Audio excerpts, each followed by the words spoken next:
پھر کیا ہوا جی، ہم بالغ ہوتے ہیں تو چائلڈ اسپیشلسٹ کی فہرست سے نکل کے جو جنرل فزیشین ہیں، عام ڈاکٹر ہیں، اس میں آ جاتے ہیں. پھر اگر گردے خراب ہوئے تو گردوں کے اسپیشلسٹ بھی ہونے چاہیے، پھیپڑے خراب ہیں تو پھیپڑوں کے اسپیشلسٹ بھی ہونے چاہیے، وغیرہ وغیرہ وغیرہ. یہ سب اس دنیا کے سفر کو ہمارے لیے اچھا بنانے کے لیے ضروری.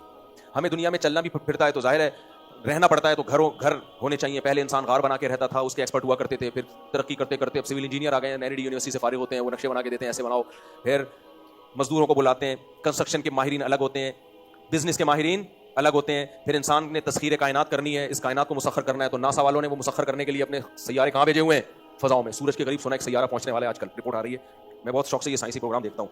سنا ہے کہ سورج کی رپورٹیں ہم تک پہنچنے والی ہیں. تو یہ سارا اس دنیا کی ٹریولنگ کو سوٹیبل بنانے کے لیے، سمجھتے ہو؟ لیکن یہ علم سے انسان کو فضیلت کلی حاصل نہیں ہوتی. خوب سمجھ لو، یہ اچھا علم ہے، ضروری علم ہے، اس کی ضرورت سے انکار نہیں ہے، اس کی ضرورت کا کوئی منکر نہیں ہو سکتا. لیکن یہ جزوی فضیلتیں ہیں کہ میں ڈاکٹر ہوں، میں سائنٹسٹ ہوں، میں پائلٹ ہوں، میں مزدور ہوں، میں فوج میں فلاں آفیسر ہوں، میں سیاستدان ہوں. یہ سب کیا ہیں؟ بولو ادھر توجہ بھائی. یہ جزوی فضیلتیں ہیں.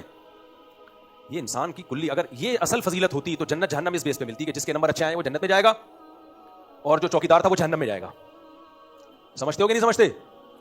کبھی آپ نے سنا کسی آسمانی کتاب میں یہ کہا ہو کہ جو امتحان میں اچھے نمبروں سے پاس ہو گیا اور اچھی جاب مل گئی وہ جنت میں، اور جس کو اچھی جاب نہیں ملی وہ کہاں جائے گا؟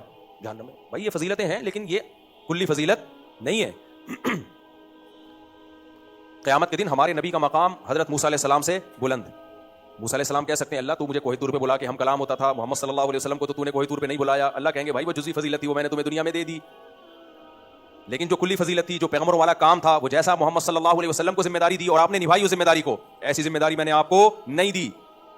ٹھیک ہے، بنی اسرائیل نے آپ کو بہت ٹینشنیں دی ہیں، ان ٹینشنوں کا الگ سے ثواب ملے گا آپ کو، صحیح ہے نا؟ ان ٹینشنوں اور اس صبر پہ آپ کو الگ سے درجات بھی بلند ہوں گے، ثواب بھی ملے گا، بہت بڑا مقام آپ کا. لیکن محمد صلی اللہ علیہ وسلم سے آگے نہیں جا سکتے.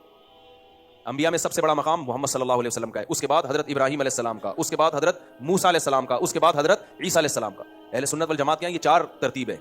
اس کے بعد پھر کسی نے کہا نوح علیہ السلام، کسی نے کہا آدم علیہ السلام، وہ ایک الگ بحث ہے. حضرت عیسیٰ علیہ السلام کی فضیلت بھی باقی پیغمبروں پر اس لیے زیادہ ہے کہ نبی صلی اللہ علیہ وسلم کے مشن کی تکمیل کے لیے اللہ نے جس پیغمبر کی سلیکشن کی ہے وہ عیسیٰ ابن مریم ہے. یہ بہت بڑی فضیلت ہے، کیونکہ نبی کا مشن قرب قیامت میں جب اسلام دنیا میں غالب ہوگا تو یہ کام اللہ کس کے ذریعے لے گا؟ عیسیٰ ابن مریم کے ذریعے. تو یہ کم فضیلت نہیں ہے، اس کے لیے اللہ نے کسی اور پیغمبر کا انتخاب نہیں کیا. خیر جی، تو انسان کو جو کلی فضیلت حاصل ہے وہ علم کہ اللہ کے حکام سیکھے اور پھر اس پر عمل کرے.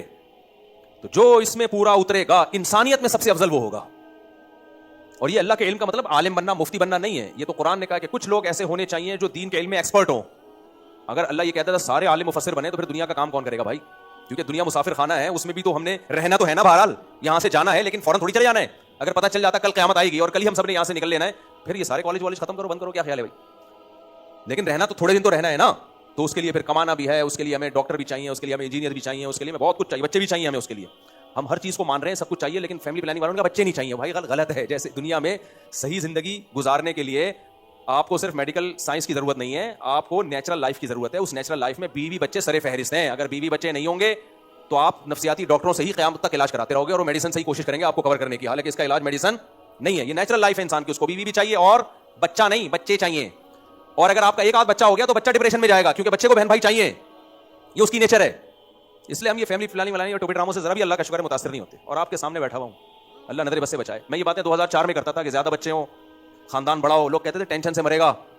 آج 19 کی رپورٹ ہے الحمدللہ، مرا ٹینشن سے. جو دعوے میں شو نہیں مار رہا، میں صرف اس لیے بتا رہا ہوں کہ جو دعوے میں 2004 میں کیا کرتا تھا، میرے پرانے لسنر ہیں، اس وقت تو میرے 2 بچے تھے اور میں کہتا تھا بھائی یہ ٹینشن ختم کرنے کا ذریعہ یہ چیزیں، یہ نیچرل لائف ہے، بچوں کو بہن بھائی چاہیے. اللہ کا شکر ہے بچے بھی بڑے ہو رہے ہیں بڑے مزے سے، اللہ نظر بس سے بچائے. خطرہ ہے تو آپ لوگوں کی نظر سے ہے، عاملوں سے کوئی خطرہ نہیں ہے. تو بچے بھی ہو رہے ہیں، بڑے بھی ہو رہے ہیں، کھا بھی رہے ہیں، پی بھی رہے ہیں، پڑھ بھی رہے ہیں.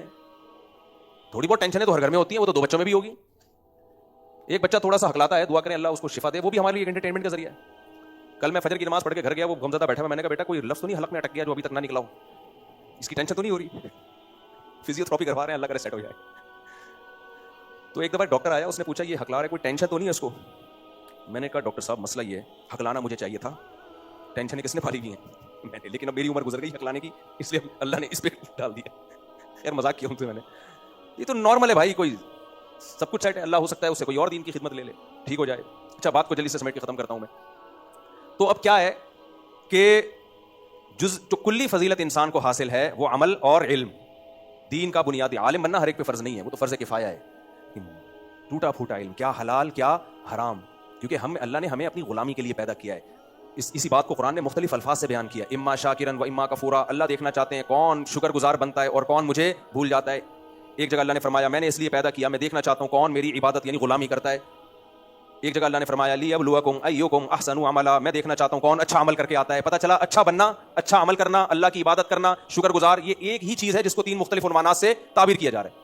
اور اتنا وسیع مفہوم ہے اچھا بننے کا کہ آپ اچھا بننے کی نیت سے ڈاکٹر بنو کہ میں لوگوں کی انسانیت کی خدمت کروں گا, تو ڈاکٹر ہو کے بھی آپ اچھے ہو جاؤ گے. آپ سائنٹسٹ بنو کہ بھائی میں اپنے ملک کو ترقی دوں گا, انسانیت کو فائدہ ہوگا, تو یہ سائنسدان بننا کیا کہلائے گا, اچھا. نیت کو سیٹ کرنے کی ضرورت ہے, کسی کام کو چھوڑنے کی ضرورت نہیں ہے. لا رہبانیت فی الاسلام, حدیث میں آتا ہے اسلام میں رہبانیت, دنیا چھوڑنا نہیں ہے. تبھی تو ہم بار بار چیخ کے تھک گئے. لوگ کہتے ہیں یہ لوگ مولوی لوگ دوسروں کو غربت کی فضائل سناتے ہیں اور خود لینڈ کروزر میں گھوم رہے ہوتے ہیں. بھائی لینڈ کروزر کی اگر آپ کے پاس پیسے ہیں تو چھوڑنی نہیں ہے آپ نے, یہ رہبانیت ہے جس سے منع کیا نبی نے.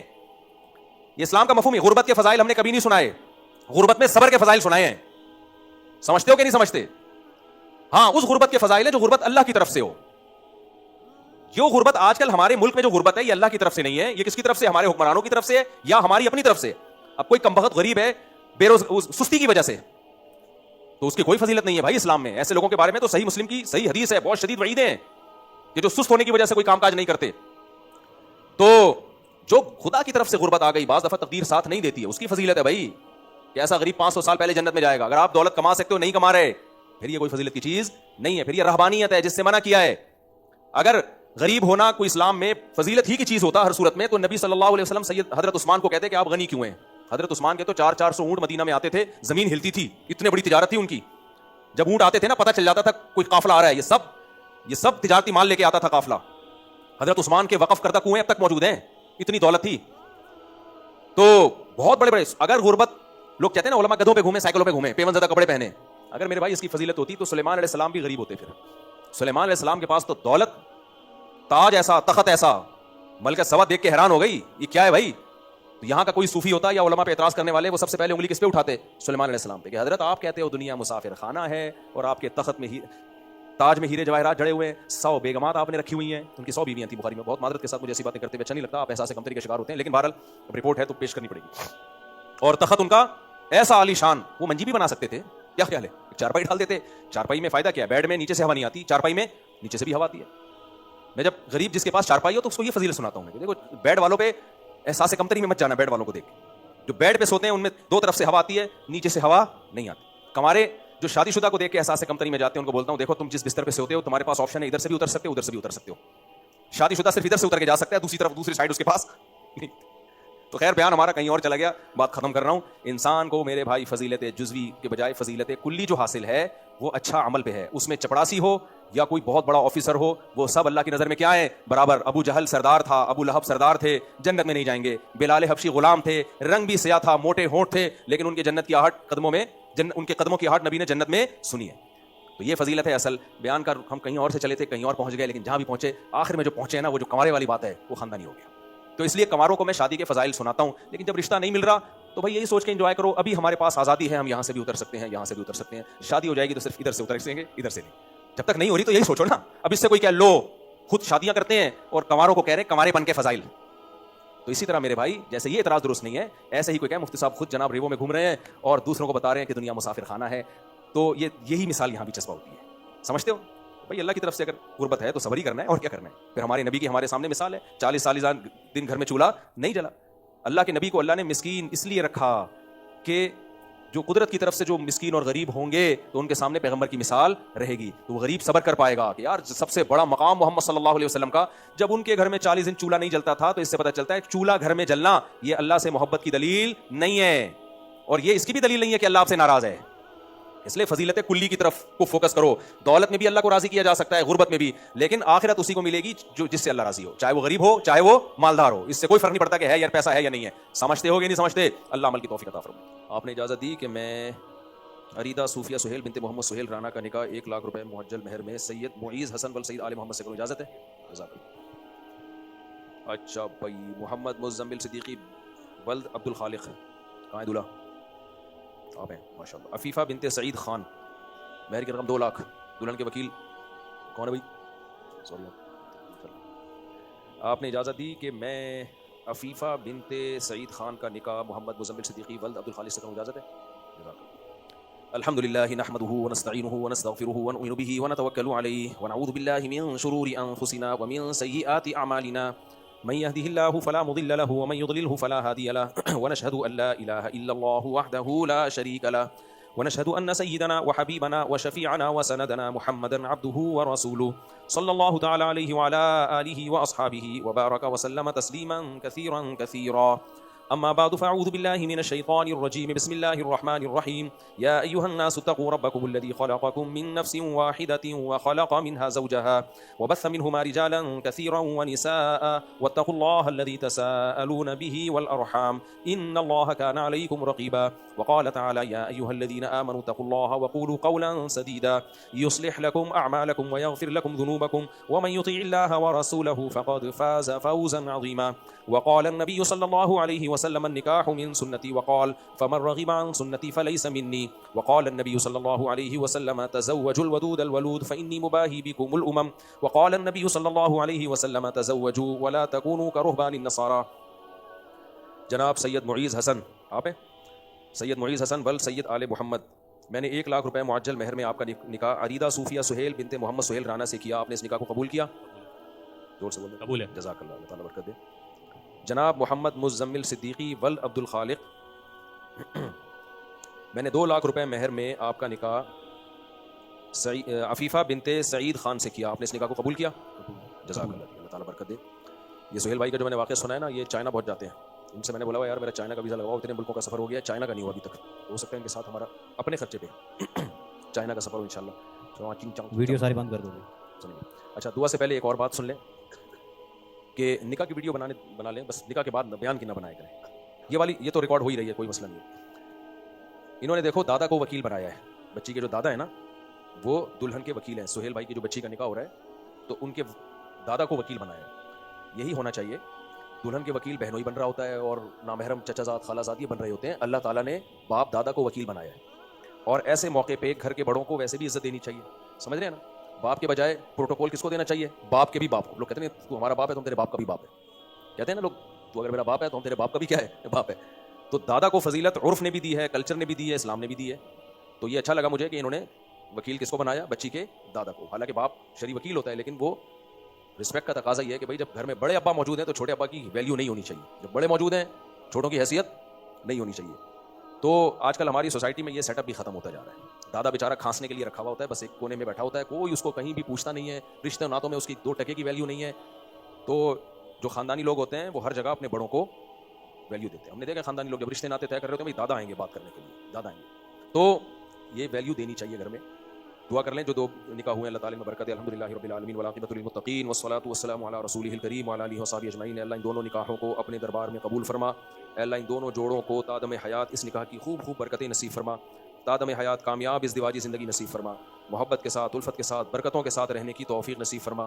آپس کے اختلاف و انتشار سے، لڑائی جھگڑوں سے، ہر قسم کے شر فساد سے اللہ ان دونوں جوڑوں کی ہمیشہ کے لیے حفاظت فرما. اے اللہ اس نکاحوں کو ان کے خاندان میں جوڑ کا، محبتوں کا ذریعہ بنا. ہر طرح کی شر سے، حسد سے اور شیطان کے فتنوں سے اللہ ان کی حفاظت فرما. جس کی جو جائز مراد ہو اللہ اس کی مراد کو پورا فرما. ربنا آتنا فی الدنیا حسنۃ وفی الآخرۃ حسنۃ وقنا عذاب النار. صلی اللہ تعالی علی خیر خلقہ محمد وعلی آلہ وصحبہ اجمعین. اللہ تعالیٰ بہت مبارک کرے بھائی آپ کو بھی.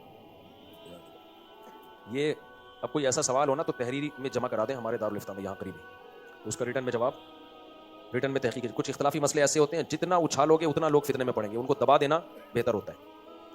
تو بعض لوگ چاہتے ہیں کہ ہم کوئی الٹی بات کریں اور پھر لوگ جواب دیں اور مشہور ہو جائیں. تو ایسے کوئی سوال ہم یہ نہیں کہہ رہے کہ جواب نہیں دیں گے، ایسے سوال تحریری صورت میں جمع کرا دو، ریٹن میں جواب ملے گا، بھلے پھر اس کو نیٹ پہ ڈال دو، وہ آپ کا مسئلہ ہے. میں آپ سے سوال کرنا چاہتا ہوں کہ ہمارے نبی صلی اللہ علیہ وسلم نے مردے زندہ کیے تھے. جو مردہ دل ہیں وہ نبی نے زندہ کیے ہیں، لیکن آپ صلی اللہ علیہ وسلم کے معجزوں میں یہ بات تو ہے کہ آپ نے چاند کے 2 ٹکڑے کیے، یہ بھی معجزہ ہے. آپ صلی اللہ علیہ وسلم نے اپنی انگلیاں مبارک پانی میں ڈالی تو چشمہ ابلنے لگا. ایک دودھ کا پیالہ درجنوں لوگوں کو کافی ہو گیا. ہانڈی میں تھوڑا سا سالن تھا، 20 لوگوں نے کھایا اور آپ نے فرمایا ہانڈی کا ڈھکن نہیں ہٹانا، بس نکالتے رہو کھلاتے رہو. ایسے بہت سارے معجزے ہوئے ہیں، لیکن میرے علم میں کوئی ایسی حدیث نہیں ہے کہ مردے کو زندہ کرنے کا معجزے کا صدور نبی صلی اللہ علیہ وسلم سے. میرے علم میں نہیں ہے، اگر کسی کے علم میں ہو تو ریفرنس دے دیں مجھے.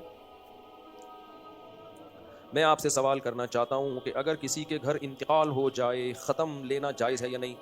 جائز نہیں ہے بھائی، یہ بدعت عمل ہے. دیکھو جب کسی کے گھر میں انتقال ہو جائے، انتقال سے پہلے کیا کرنا ہے یہ بھی شریعت نے بتایا، انتقال کے بعد کیا کرنا ہے یہ بھی ہمیں شریعت نے بتایا. انتقال سے پہلے کیا کرنا ہے؟ نمبر 1 اس کو بچانے کی کوشش کرنا ہے کہ انتقال نہ ہو. کوئی ایسا کام نہیں کرنا کہ جلدی انتقال ہو جائے اس کا. ہاسپٹل لے کے جانا ہے، ٹریٹمنٹ کرنا ہے، علاج کرنا ہے، اس کے سامنے تسلی کی باتیں کرنی ہے، اس کو ڈپریشن میں نہیں لے کے جانا کہ تو مر رہا ہے بس اب بیٹا اب تو کچھ نہیں ہو سکتا تو مرے گا. تسلی کی باتیں، امیدیں دلانی ہے، یہ شریعت کا حکم ہے. اگر اس سے کچھ گناہ ہوئے ہیں تو موت کے وقت ان کی بھی امیدیں دلانی ہے، کیونکہ اب عمل کا دروازہ بند ہو گیا تو اللہ کی رحمت کے عنصر کو زیادہ سامنے رکھنا ہے. جب تک موت کا وقت نہیں ہے تو گناہ گار ہے تو پھر اس کو زیادہ امیدیں نہیں دلانی، ڈرانا ہے تاکہ توبہ کرے. لیکن اب تو توبہ تو بیچارہ لیٹے لیٹے ہی کرے گا نا وہ، تو اس لیے ہر وہ کام کرنا ہے جس سے اس کی ٹینشن دور ہو. اور جب موت واقع ہو جائے تو پھر کیا کرنا ہے یہ بہت اچھی طرح سے سمجھو. سب سے پہلے صبر کرنا ہے. جو خود بخود رونا آتا ہے وہ تو نیچرل ہے، محبت کا تقاضا ہے. پتھر دل لوگ ہوتے ہیں جن کی آنکھوں سے آنسو جاری نہیں ہوتے، یہ تو فطری چیز ہے. چیخنا چلانا نہیں ہے، گھر کی خواتین کو چیخنے چلانے سے روکنا ہے، اس سے ثواب ضائع ہو جاتا ہے. حدیث میں آتا ہے ان المیت لا يعذب ببكاء اهله علیہ او کما قال صلی اللہ علیہ وسلم. جب لوگ گھر میں میت پہ چیخ چیخ کے روتے ہیں اس سے میت کو عذاب ہوتا ہے. یہاں ایک سوال اٹھایا گیا بھائی یہ تو نہیں چیخ رہا، دوسرے کے گناہ کی سزا اس کو کیوں مل رہی ہے؟ وہ اس لیے مل رہی ہے کہ اس نے گھر والوں کی تربیت کیوں نہیں کی، ان کو بتایا کیوں نہیں، کہ صبر کیوں نہیں سکھایا. گھر کا سربراہ تھا نا، تو اکثر سربراہ ہی پہلے جاتے ہیں، تو اس نے بتایا کیوں نہیں ان کو. اگر اس نے تربیت کی تھی پھر بھی وہ چیخیں پھر اس کو عذاب نہیں ہوگا کیونکہ اس نے اپنا کام پورا کر دیا. تو اس لیے گھر کی مستورات کو بتایا جائے چیخنا چلانا نہیں ہے، صبر کرنا ہے. ایک کام ہو گیا. نمبر 2 اس کے کفن دفن میں تاخیر نہیں کرنی ہے. سمجھ رہے ہو کہ نہیں سمجھ رہے؟ فوراً قبر والے کو پہلے یقین ہو جائے مر گیا ہے، ایسا نہ ہو سکتے میں گیا وہ شوق لگا اس کو پتہ چلا آپ نے دوسری شادی کر لی ہے، شوق میں چلا گیا وہ ایک دم کیوں ہو گیا اور آپ نے اٹھا کے دفنا دیا اس کو. کیوں ایسے واقعات ہوئے ہیں کہ بندہ سکتے میں گیا. میں نے ایک واقعہ سنا ہے ایک صاحب کی ساس کا، میرے پاس فون آیا میری ساس کا انتقال ہو گیا، گھر کے باہر تمبو ٹینٹ لگ گئے تعزیت کرنے والوں کے لیے. تھوڑی دیر میں فون آیا میری ساس زندہ ہو گئی ہیں. کہہ رہے ہیں ایمبولینس میں لے کر آ رہے تھے ہاسپٹل سے نا، کراچی کی روڈ، اللہ کا بڑا فضل ہے، اتنا زور سے جھٹکا آیا کہ وہ نبض چلنے لگی ان کی، وہ سکتے میں گئی ہوئی تھی، ڈاکٹر سمجھ گئے کہ مردہ ہو گئی ہیں. تو میرا خیال ہے یہ سن کے یہ داماد سکتے میں چلا گیا ہوگا، اس کا پھر میں نے رپورٹ نہیں لی بعد میں تیرے ساتھ کیا ہوا. خیر مذاق ہے، سانسیں ایسی نہیں ہوتی. تو یقین ہو کہ انتقال ہو گیا ہے تو اب فوراً کیا کرنا ہے؟ دفنانے میں جلدی. غیر مسلموں میں 3 4 5 دن رکھنا نارمل ہے، ہمارے یہاں ایسا نہیں ہے بھائی. جس ملک میں ہو وہیں دفنا دو، کوشش یہی کرو جہاں ہے وہیں دفنا دو. تو فوراً قبر والے سے رابطہ کرنا ہے، بھائی قبر کھودو. یہ کتنے کام ہو گئے؟ دوسرا کام غم چیخنا نہیں ہے. نمبر 2 فوراً دفنانا ہے. نمبر 3 اچھا دفنانے میں یہ نہیں کہ چچا آ رہے، ماموں آ رہے، خالے آ رہے، پھپھو 2 دن لگ جاتے ہیں آنے میں، ٹکٹ نہیں مل رہے ہوتے. ہاں اسی دوران کوئی آ جائے تو ٹھیک ہے. تیسری بات میت اور دلہن میں فرق ہے. جب کوئی محلے میں نئی دلہن آتی ہے منہ دکھائی ہوتی ہے، ساری خواتین آ کے، تو مرد بھی دیکھ رہے ہوتے ہیں بغیرت بن کے، لیکن ساری خواتین آتی ہیں دیکھتی ہیں تو ٹھیک ہے دلہن ہے بھائی. مردہ چھپانے کی چیز ہے، دکھانے کی چیز بولو نہیں. صرف اس کے بیٹے بیٹیاں بہت ہی قریبی اس کے چہرہ دیکھ لیں، ورنہ اس کے چہرے کو چھپایا جائے، پبلک میں نمائش نہ کی جائے. یہ میت کی توہین ہے، توہین ہے یہ میت کی. نہ دکھاؤ اس کو، چھپاؤ. کیونکہ انسان کتنا ہی نیک ہو مرنے کے بعد چہرہ بگڑتا ہے اس کا، یہ نیچرل ہے. قبر میں جائے گا کیڑے کھائیں گے نا، تو یہ نیک لوگوں کی لاش کو بھی کیڑے کھاتے ہیں، یہ کوئی وہ نہیں ہے. تو پروسیس ایک نیچرل پروسیس ہے، سب کے ساتھ ہوگا. تبھی تو اللہ کہتے ہیں قیامت میں دوبارہ یہ عمل ریورس کروں گا، مٹی سے دوبارہ انسان بناؤں گا، پھر جنتیوں کو جنت میں لے کے جاؤں گا، جہنمیوں کو جہنم میں. تو اس مٹی تک پہنچے گا تو ریورس ہوگا نا. تو نیک لوگوں بھی ریورس ہوں گے اور جنت میں جائیں گے، برے بھی ریورس ہوں گے اور جہنم میں جائیں گے. لیکن ریورس کے پروسیس سے ہر ایک کو گزرنا پڑے گا. تو یہ ریورس کا پروسیس جب ہی ہوگا جب پہلے مٹی بنے، اور مٹی بننے کے لیے ضروری ہے کہ پہلے کیڑے پڑے جسم میں، خراب ہو باڈی. تو نیک آدمی بھی مرتا ہے، باڈی خراب ہونا شروع ہو جاتی ہے، چہرے میں وہ رونق نہیں رہتی. اس لیے چھپایا جائے. میت چھپانے کی چیز ہے، دکھانے کی چیز نہیں. اور ہمارے یہاں نمائش ہو رہی ہے، سیلفیاں ہو رہی ہیں میت کے، ناک میں روئیاں ٹھسی ہوئی ہوتی ہیں، وہ ویسے ہی عجیب سا لگ رہا ہوتا ہے، پھر اس کی سیلفیاں، پھر فیس بک پہ ہائے ہائے ہائے. پھر کیا ڈرامہ لگایا ہوا ہے یار. یہ غیر مسلموں پہ یہ چیزیں سوٹ کرتی ہیں، جاہلوں پہ سوٹ کرتی ہیں، سمجھدار لوگوں میں، خاندانی لوگ یہ کام نہیں کرتے. چھپاؤ اس کو، منہ پہ کپڑا ڈال دو، دکھاؤ نہیں اس کو. ہاں بعض شہداء کی کرامتیں ہوتی ہیں کہ ان کی باڈی سلامت رہتی ہے، بعض بزرگوں کی باڈی سلامت، وہ تو ہزاروں میں کوئی ایک، وہ تو کرامت ہے نا. کرامت تو کوئی اصول کی محتاج نہیں ہوتی. انبیاء کے جسم سلامت رہتے ہیں، کبھی بھی خراب نہیں ہوتے انبیاء کے اجسام. تو فوراً اس کو دفنانے کی فکر، اس میں کسی کی پرواہ نہ کریں کون رو رہا ہے کون پیٹ رہا ہے، نہ دفنانا ہے. 3 کام ہو گئے. چوتھا کام کیا کرنا ہے؟ جنازہ غسل دینا ہے فوراً. غسل عیدی سینٹر میں نہیں دلوانا، اپنی میت کو دوسروں کے ہاتھوں میں دے کے غسل دلوانا یہ میت کی بہت بڑی بے اکرامی ہے. آخری سفر تو انسان اکرام کر لینا، اپنا بھائی ہے، باپ ہے، دادا ہے، غسل خود دینا ہے اس کو. یہ میت کی آخری خدمت ہے، بڑھ چڑھ کے خدمت کرنی ہے. بھائی میں غسل دوں گا. لوگ اپنے باپ کو عیدی سینٹر بھجوا دیتے ہیں یار، لاوارث لاشیں جاتی ہیں. آپ تو وارث ہو یار. بیٹیاں ماں کو خود غسل دیں، دادی نانیوں کو خود غسل دیں. بہشتی زیور میں غسل کا طریقہ لکھا ہوا ہے، پڑھ لیں. اس تحصیل بہشتی زیور جامع الرشید نے آسان کر کے چھاپی ہے، کوئی زیادہ راکٹ سائنس نہیں ہے اس میں. تو اس کو خود محبت سے نہلائیں اپنے ریلیٹو کو. یہ کتنے کام ہو گئے؟ چوتھا. پھر کفن دینا ہے، کفن کا طریقہ بھی لکھا ہوا ہے بہشتی زیور میں، حدیث سی سے مستنبط ہے، وہ بھی دیکھ لیں آپ، اس میں کوئی اختلاف بھی نہیں ہے، سب اس کو مانتے ہیں. وہ چوتھا طریقہ ہو گیا, کفن دے دیا آپ نے, اور پھر اس کو نماز جنازہ. اچھا, اب نماز جنازہ میں جتنے زیادہ کراؤڈ ہوگا اتنا اچھا ہے میت کے لیے, لیکن یہ وہ کراؤڈ جو سنت کے مطابق ہو. سنت کے مطابق کا کیا مطلب ہے؟ سرے 10 جتنا مجمع ہو جائے. مجمع جمع کرنے کے لیے میت میں تاخیر کرنا اس مجمع کی کراؤڈ کی فضیلت نہیں ہے کہ جی ہم بدھ کو انتقال ہوا ہے جمعے کے دن دفنائیں گے کیونکہ جمعے کو کراؤڈ بہت ہوگا. نہ نہ نہ, دو سنتیں ٹکرا رہی ہیں. ایک یہ کہ کراؤڈ زیادہ ہو, دوسرا یہ کہ جلدی دفنایا جائے. تو ان دونوں میں جلدی دفنانے کی ویلیو زیادہ ہے. حدیثوں سے ہمیں ملتا ہے ایک بڑھیا بیچاری مسجد میں صفائی کیا کرتی تھی, اس کا انتقال ہو گیا, صحابہ نے رات ہی کو جنازہ پڑھ کے دفنا دیا. نبی کو فجر میں پتہ چلا, فرمایا کہاں ہے وہ؟ کہا کہ یا رسول اللہ اس کے رات کو انتقال ہو, ہم نے رات دفنا دیا. تو آپ نے فرمایا مجھے اٹھا دیا, یعنی مجھے بتا دیا کرو, میں آتا جنازے میں اس کے, کیونکہ میرے جنازہ پڑھنے سے اس کو فائدہ ہوگا. دیکھو صحابہ نے یہ بھی انتظار نہیں کیا کہ فجر میں نبی صلی اللہ علیہ وسلم جاگیں گے تو آپ پڑھائیں گے جنازہ. یہ نبی ہی کی تربیت تھی. پھر نبی نے قبر پہ جا کے دعا مانگی ان صحابیہ کے لیے. تو اس لیے جلدی دفنانے کا حکم ہے, اس میں تاخیر نہ کی جائے. تو کراؤڈ اسی دوران زیادہ ہو جائے تو بہت اچھی بات ہے. پانچواں کام کیا کرنا ہے؟ جب اس کو آپ جنازہ گاہ کی طرف یا میت کو قبر کی طرف لے کے جائیں گے تو آہستہ آواز سے ذکر کریں گے. ایسے موقع پہ جہرن ذکر ثابت نہیں ہے. لوگ زور زور سے کلمہ پڑھ رہے ہوتے ہیں, نہ, یہ ثابت نہیں ہے. نماز جنازہ خود ایک دعا ہے, نماز جنازہ کے بعد الگ سے دعا, یہ بھی نبی صلی اللہ علیہ وسلم سے ثابت نہیں ہے. تو اس میں فائدہ نہیں ہوگا, بدعت جو بھی ہوگی غلط ہوتی ہے. تو بس نماز جنازہ پڑھایا اور میت کو کوئی ایک ضعیف روایت بھی نہیں ملتی کہ نماز جنازہ کے بعد نبی نے دعا مانگی ہو اسی موقع پہ. ہاں, قبر پہ دعا مانگے آپ, تو فوراً جنازے کے بعد اس کو لے کے جانا ہے اور اس کو دفنانا ہے دائیں کروٹ پہ. ہم لوگ کیا کرتے ہیں, سیدھا چت لٹا دیتے ہیں اور چہرے کو قبلے کی طرف کر دیتے ہیں. یہ ٹھیک نہیں ہے. پوری باڈی کو قبلے کی طرف کروٹ کے بل لٹانا چاہیے. اس کا سینہ کس کی طرف ہو؟ قبلے کی طرف. پھر وہاں دفنانے میں بھی جو میت کے قریبی لوگ ہیں, دوست احباب ہیں, وہ خود قبر پہ مٹی ڈالیں, گورکن کے حوالے کر دیتے ہیں, خود بھنے بنے ہوئے دیکھ رہے ہوتے ہیں, بالکل بت کی طرح کھڑے ہوئے ہوتے ہیں. بھائی اپنے باپ کی, اپنی ماں کی آخری خدمت ہے, بڑھ چڑھ کے کرو, مٹی ڈالو. تھوڑے میلے ہو جاؤ گے, نہا لینا آ کے, بڑھ چڑھ کے مٹی ڈالو اس کے اوپر. خود جتنا کام خود کر سکتے ہو خود کرو, پھر باقی وہ کر لے بیلچے سے. پھر اس کے بعد حدیث میں آتا ہے وہاں اس کے لیے دعا مانگو. اس میں بھی اجتماعی دعا ثابت نہیں ہے, کبھی کبھار اجتماعی ہو تو بھی کوئی حرج نہیں ہے, لیکن اس کا معمول بنا لینا, اس کو ضروری سمجھنا ٹھیک نہیں ہے. سب لوگ دعا مانگیں اور واپس آ جائیں. جو بہت ہی قریبی کوئی میت کے ہوں وہ کچھ دیر مزید بھی وہاں ٹھہر کر اس کے لیے دعا مانگیں. حدیث میں اس کی بھی ترغیب ہے کہ جتنی دیر میں اونٹ کو ذبح کر کے گوشت تقسیم کیا جاتا ہے, آدھا گھنٹہ بنتا ہے, یہ 20 منٹ سے, اور اب بہت کھٹا کھٹ یہ کام کرتے تھے, 20 منٹ آدھا گھنٹہ کوئی بھی جو قریبی ہیں وہ بیٹھ جائیں وہاں, اس کے لیے دعا مانگے اور باقی سب لوگ واپس آ جائیں. یہ کام تجہیز و تکفین کا ہو گیا ختم. اب گھر میں تعزیت کے لیے لوگ آ رہے ہوں گے, تو جو یہ جنازہ پڑھ کے دفنا کے آئے ہیں جو لوگ, ان میں جو بھوکے ہیں بیچارے اور دور دور سے آئے ہوئے ہیں, وہ اب اڑوس پڑوس میں اپنے گھر کھانا نہیں کھا سکتے. دور سے آئے ہوئے لوگ ہیں, کوئی لانڈی سے آیا ہے, کوئی کورنگی سے آیا ہے, تو اب یہ گھر جائیں گے تو کھانے میں بہت تاخیر ہو جائے گی, پیٹ کمر سے چپک جائے گا. ان کے لیے اگر کوئی اڑوس پڑوس میں کھانے کا انتظام کر دے تو اس میں کوئی حرج نہیں ہے, بلکہ ضروری ہے, کیونکہ وہ بیچارہ دنیا سے گیا, یہ تو پیٹ کے ساتھ ابھی زندہ ہے نا, ان کو تو کھانے کی, ایسا تو نہیں اگلا جنازہ ان کا ہو پھر, تو اس لیے ان کو اڑوس پڑوس والے کھانا کھلا دیں تو اس میں کوئی حرج نہیں ہے, بلکہ بہتر ہے. دور سے آئے ہوئے اڑوس پڑوس والے وہاں بیٹھ کے نہ کھائیں, کیونکہ میت کے موقع پہ کھانا ثابت نہیں ہے. کھانا کھانا خوشیوں کے موقع پر ہوتا ہے, یہ تو ضرورت کی وجہ سے کھا رہے ہیں.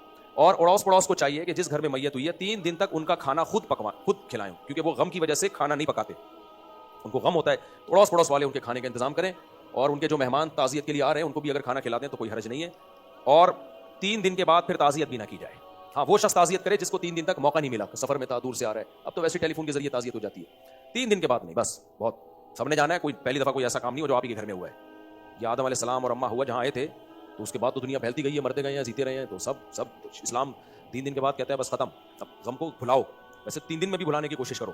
اس کے بعد کیا کرنا ہے؟ سب سے پہلا کام, اب یہ نتیجہ ہوگا نہ 40واں ہوگا, میت کے لیے دعا مانگنی ہے. اصال ثواب ہے, وہ کوئی خاص دن وقت متعین نہیں ہے, ساری زندگی ہے. اللہ نبی صلی اللہ علیہ وسلم نے فرمایا انسان جب مر جاتا ہے ہر عمل ختم سوائے 3 باتوں کے. ولد صالح يدعو له, اولاد جو اس کے لیے دعائیں مانگے.